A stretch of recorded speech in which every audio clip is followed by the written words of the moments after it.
एक साइंटिस्ट होता है जिसका नाम सेबेस्टियन होता है। वो बहुत सालों से एक ऐसी मेडिसिन बनाने की कोशिश कर रहा था जिसमें वो किसी भी इंसान या जानवर को गायब कर सके,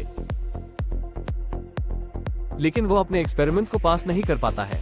वो बार बार उस मेडिसिन को बनाकर उसका एक्सपेरिमेंट करता है, लेकिन वो फेल हो जाता है। परंतु हजारों प्रयास करने के बाद वो उस मेडिसिन को बना लेता है जिससे वो किसी भी इंसान या जानवर को गायब कर सके।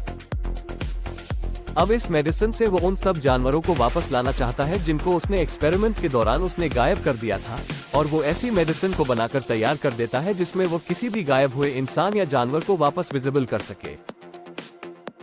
अब जब वो एक्सपेरिमेंट में पास हो जाता है तो वो बहुत खुश होता है और वो अपने इस खुशी को किसी के साथ बांटना चाहता था। तब वो अपनी सारी बातों को अपने दूसरे लैब के साथियों को बताता है और दूसरे दिन उनको अपने साथ लैब में ले जाता है। दूसरे दिन वो लोग लैब में जाते हैं और हम देखते हैं कि वो लोग उस गोरिल्ले के पास जाते हैं जिनको उन्होंने अपने एक्सपेरिमेंट के दौरान गायब कर दिया था।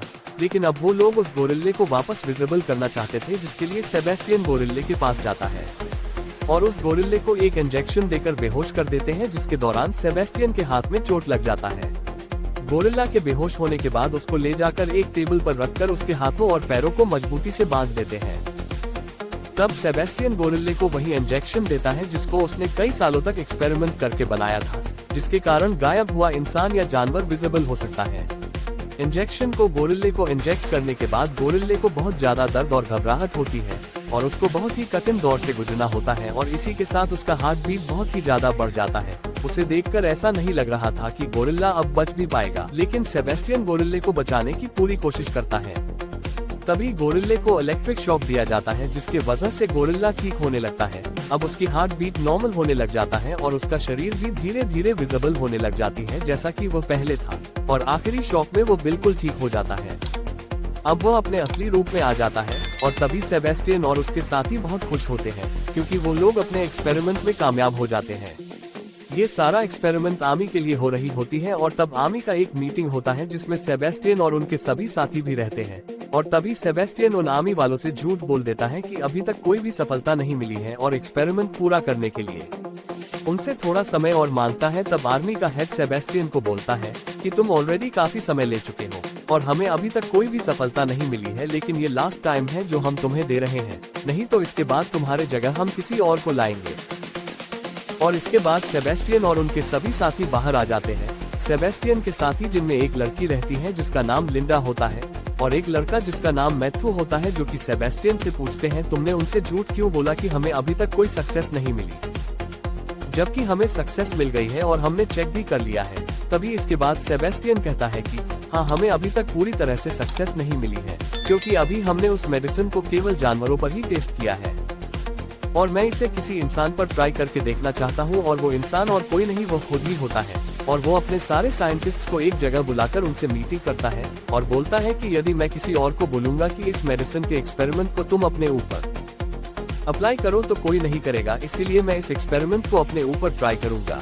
और वो उनसे झूठ बोल देता है कि आमी ने उनको इस एक्सपेरिमेंट को इंसानों पर ट्राई करने की परमिशन दे दिया है, जबकि ऐसा कुछ नहीं होता और वो पूरी तरह से झूठ बोल रहा होता है और बोलता है कि मैं इस एक्सपेरिमेंट को अपने ऊपर करूंगा। तभी उस समय लिंडा और मैथ्यू भी सेबेस्टियन का सपोर्ट कर रहे होते हैं और उसके हाँ में हाँ मिलाते हैं। अब हम लैब का सीन देखते हैं जहाँ सेबेस्टियन एक व्हील बेड पर बैठा होता है और वहाँ उसके दूसरे साइंटिस्ट भी होते हैं जो सेबेस्टियन को गायब होने वाली मेडिसिन उसके अंदर इंजेक्ट करते हैं, और तभी उसके बॉडी के अंदर अलग अलग निशान आ जाते हैं और उसे बहुत ज्यादा दर्द होने लगता है और इसी के साथ वो धीरे धीरे गायब होने लगता है और वो गायब हो जाता है और गायब होने के साथ साथ वो बेहोश भी हो जाता है और उसकी आंख पूरे 17 घंटे बाद खुलती है और वो जैसे ही उठता है तो वो सारी लाइटों को ऑफ करवा देता है। इसके बाद उसके बॉडी का चेकअप होता है तो तब पता चलता है कि अब वो बिल्कुल ठीक है। जिसके बाद उसके आसपास जितने भी लड़कियां होती हैं वो अपने आप को सेफ फील नहीं करती हैं। उन्हें हर समय ऐसा लगता है कि जैसे सेबेस्टियन उनके पास ही है और वो सब आपस में बात करने लग जाती हैं। तब इसके बाद वो समय आ जाता है जब सेबेस्टियन को इनविजिबल से विजिबल किया जाना था। इसके बाद वो सब वो मेडिसिन सेबेस्टियन के अंदर इंजेक्ट कर देते हैं जिससे वो अपने असली रूप में आ जाएगा, यानी वो फिर से विजिबल हो जाएगा।